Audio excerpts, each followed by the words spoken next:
नमस्कार दोस्तों, आज हम करने वाले हैं ध्यान। क्योंकि के हमारे जीवन में बीमारियों को सही करने के लिए ध्यान भी एक बहुत बड़ी भूमिका निभाता है। क्योंकि ध्यान हमारे शरीर के हर एक बॉडी पार्ट में, हर एक नस में, हर एक कोशिका में, हर एक सेल के अंदर अपना प्रभाव छोड़ता है। तो जैसा कि मैंने आपको बताया था कि हमारे पास आदि मुद्रा या शक्ति मुद्रा या प्राण मुद्रा या ज्ञान मुद्रा या सुख मुद्रा, लेकिन हमें आज कुछ देर आदि मुद्रा या शक्ति मुद्रा, कुछ देर प्राण मुद्रा या और कुछ देर ज्ञान मुद्रा और कुछ देर सुख मुद्रा, हमें इन चारों मुद्राओं का ही सहारा लेना है। क्यों लेना है? क्योंकि कि इनका अलग अलग प्रभाव पड़ता है। जो हमारी आदि मुद्रा है, जिसे हम शक्ति मुद्रा भी बोलते हैं, वो हमारे पूरे शरीर में शक्ति का संचार करता है। विशेषकर हमारे मस्तिष्क को यह शक्ति पहुंचाता है। दूसरा प्राण मुद्रा, यह प्राण मुद्रा है जो हमारे शरीर के हर एक अंग को प्राण प्रदान करता है, यानी कार्य निरंतर करने की प्रेरणा देता रहता है और उसको एक तरह से ऑक्सीजन देता रहता है ताकि कि वो अपना कार्य बेहतर तरीके से कर सके। तीसरा है ज्ञान मुद्रा। ज्ञान मुद्रा के लिए हमें, जब हम इस मुद्रा में बैठते हैं तो वो हमें ग्रहणशील बनाने के का कार्य करता है। तो हमारी चौथी मुद्रा आती है सुख मुद्रा। सुख मुद्रा से ही, जैसे कि हमें पता चल रहा है, सुख की अनुभूति होना। तो हम सबसे पहले शक्ति मुद्रा से, शक्ति मुद्रा या आदि मुद्रा से हम शुरुआत करेंगे। आपको सभी एक्सरसाइज के साथ साथ या तो 2 मिनट या तो 5 मिनट या तो 7 मिनट, जितना भी आपके पास समय है, समय के अनुसार जरूर और जरूर करना है, चाहे 1 मिनट ही क्यों ना किया जाए। क्योंकि कि जब हमें अपनी बीमारियां क्योर करनी होती हैं तो मेडिसिन खाते रहो, कोई प्रॉब्लम नहीं है। लेकिन अगर हम मेडिसिन के साथ साथ ये कुछ योगाभ्यास करते हैं, कुछ मुद्राएं बनाते हैं, कुछ श्वसन क्रियाएं करते हैं, कुछ मेडिटेशन करते हैं, ध्यान करते हैं, उनका अपना विशेष महत्व हो जाता है। वो दवाएं हमें जल्दी जल्दी असर करने लग जाती हैं। तो इस वजह से हमें इनका भी अभ्यास निरंतर करते रहना चाहिए। तो सबसे पहले हम शक्ति मुद्रा यानी आदि मुद्रा का प्रयोग करते हैं। सबसे पहले हम ये अंगूठों को इस तरह से मोड़ेंगे और इस तरह से मुट्ठी बनाएंगे। बहुत ज़्यादा कस के भी नहीं बनाएंगे कि हमारे अंगूठों में दर्द हो जाए, और आराम से इस तरह मुद्रा रखेंगे। और जब हम ये मुद्रा रखेंगे, हमारी रीढ़ की हड्डी एकदम सीधी, आंखें बंद। आंखें इसलिए बंद होनी चाहिए क्योंकि हमारा पूरा फोकस हमारे अंगूठे और उंगलियों पर ही होना चाहिए, और वहाँ से शक्ति का संचार हमारे मस्तिष्क तक पहुँच रहा है, ये विजुलाइज करना है हमने। तो जितनी यथाशक्ति होगी मैं इस समय बैठ करके करूँगी, आप मेरे साथ कर सकते हैं, और उससे ज़्यादा अगर आपकी क्षमता है तो आप उससे ज़्यादा करेंगे।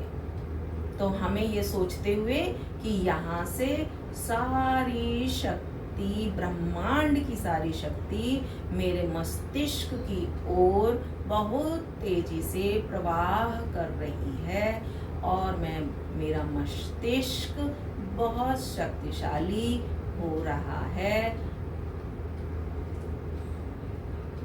मेरा माइंड पावरफुल हो रहा है।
धीरे धीरे अपनी सबसे पहले उंगलियों को खोलेंगे, फिर अंगूठे को खोलेंगे, फिर धीरे धीरे अपनी आंखों को खोलेंगे। अब हमें सुख मुद्रा में बैठ जाना है रिलैक्स होकर के।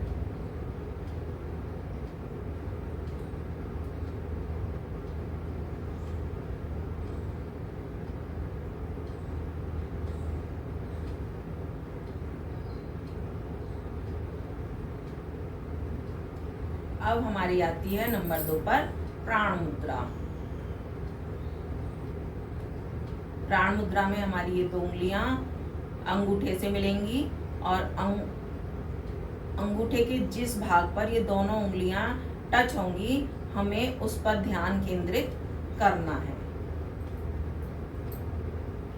अब इस पर ध्यान केंद्रित करते हुए हमें यहाँ से विजुलाइज करना है कि यहाँ से हमारी प्राणवायु पूरे शरीर में फैल रही है और हमारी सारी कोशिकाएं प्राणवंत हो रही हैं। सब कोशिकाएं सक्रिय हो रही हैं। सभी कोशिकाएं, सभी अंग हमारी स्फूर्ति भर रही है। सभी अंगों में स्फूर्ति का संचालन हो रहा है, एनर्जी भर रही है। ऐसे ही विजुअलाइज करते हुए यह ध्यान भी कीजिए।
अब धीरे धीरे अपनी मुद्रा और आंखें एक साथ धीरे धीरे खोलेंगे और सुखासन में बैठेंगे, क्योंकि कि एक मुद्रा से दूसरी मुद्रा में जाने के लिए कम से कम 1 मिनट का समय होना ही चाहिए। अब हमारी तीसरी मुद्रा आती है ज्ञान मुद्रा। इस ज्ञान मुद्रा से तो सभी परिचित हैं, जैसा कि योगी भी सभी इसी मुद्रा को लगाकर ध्यान करते हैं।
धीरे धीरे अपनी आंख खोलेंगे और मुद्रा और सुख मुद्रा में बैठ जाएंगे। अब चौथी मुद्रा बताइए मैंने, सुख मुद्रा। सुख मुद्रा में क्या है, हम कोई भी मुद्रा बनाते हैं तो उसमें खिंचाव महसूस देता है। तो और सुख मुद्रा में हम ऐसे ही बैठ जाते हैं, तो बिना किसी खिंचाव के बिल्कुल नॉर्मल हम ऐसे बैठ जाएंगे, उसको सुख मुद्रा बोलते हैं। यानी कि बिना किसी खिंचाव के, बिना किसी तनाव के ऐसे ही अगर हम कोई मुद्रा नहीं बना पाते हैं, जैसे किसी को आर्थराइटिस वगैरह होती है, वो मुद्रा नहीं बना पाता है, तो वो सुख मुद्रा में बैठ सकता है और ध्यान लगा सकता है।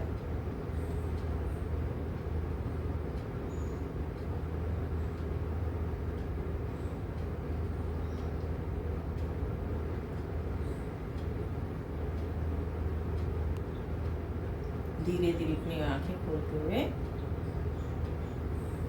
और इस बात का आप ध्यान रखना कि कोई भी हम मुद्रा बनाते हैं, जब चेंज करते हैं तो पहली मुद्रा और दूसरी मुद्रा के बीच में कम से कम 1 से 1.5 मिनट का अंतर जरूर होना चाहिए। क्योंकि मैं ये वीडियो एडिट करके बना रही हूँ तो मेरा ये अंतर होता ही होता है, क्योंकि एक मुद्रा का असर खत्म होने में कम से कम 1 से 1.5 मिनट का अंतर लगता है। तो इसलिए जब भी हम एक मुद्रा से दूसरे मुद्रा में जाते हैं तो 1 से 1.5 मिनट का अंतर जरूर होना चाहिए। और अगर और भी ज़्यादा आप अंतर रख सकते हो, जैसे 2 मिनट, 3 मिनट, 5 मिनट, तो ये तो बहुत ही अच्छा हो जाएगा। नहीं तो 1.5 मिनट तो होना ही चाहिए। फिर इसके बाद हमने अपने सूक्ष्म व्यायाम करने होते हैं। उसके बाद हमने भस्त्रिका करनी होती है। फिर उसके बाद हमने अनुलोम विलोम करना होता है। फिर उसके बाद हमने अपनी एक्सरसाइज करनी होती है, या हमने इन ध्यान के बाद भस्त्रिका करनी होती है, अनुलोम विलोम करना होता है, उसके बाद सूक्ष्म व्यायाम करना होता है, उसके बाद बाकी के व्यायाम करने होते हैं। ये आप जो आपकी इच्छा हो उस तरीके से आप सीक्वेंस बना सकते हैं। ये आपके ऊपर डिपेंड करता है कि आप पहले क्या करना चाहते हैं। लेकिन गाइस प्लीज आप यह एक्सरसाइज 2 बार जरूर किया करें, एक सुबह और एक शाम, तभी अंतर आएगा, अदरवाइज अंतर नहीं आएगा। और अगर जैसे मान लीजिए आज आपने किसी एक्सरसाइज को 2 बार किया, तो 2 बार किया और 2 मिनट किया, और आपको लग रहा है कि मैं अगले दिन 2 मिनट करने की हालत में नहीं हूं मैं, तो उसको आप 2 सेकंड और बढ़ाएं, 3 सेकंड और बढ़ाएं, लेकिन आप उसको बढ़ाएं जरूर। अगर आप नहीं बढ़ाएंगे तो आपको रिजल्ट भी नहीं मिलेगा, और अगर रिजल्ट नहीं मिलेगा तो फिर वही वाली बात हो जाएगी कि हम तो एक्सरसाइज करते हैं पर हमें तो कुछ होता ही नहीं है। तो ये भी योगा को बदनाम करने वाली बात हो जाएगी। तो हमें रिजल्ट तभी मिलेगा जब हम अपना 100% देंगे। जब हम अपना 100% ही नहीं देंगे तो हमें भी रिजल्ट नहीं मिलेगा। इसीलिए मैं कहती हूँ और विश्वास से कहती हूँ कि हो सकता है बेशक मेरा ये टीयर है कंधा, लेकिन मुझे लगता है कि मैं अगर ये योगासन कर रही हूँ तो मैं भी 100% सही हो जाऊंगी। क्योंकि ये डॉक्टर ने मुझे इंजेक्शन लगाते समय ये बोला था कि अगर आपका अभी दर्द नहीं बंद हुआ है तो लगता है कि ये अब दर्द बंद नहीं होगा। लेकिन मैं हार नहीं मानूंगी, देखते हैं मैं इस टीयर कंधे से कब तक निजात पाती हूँ, लेकिन मैं ये करके रहूंगी। धन्यवाद।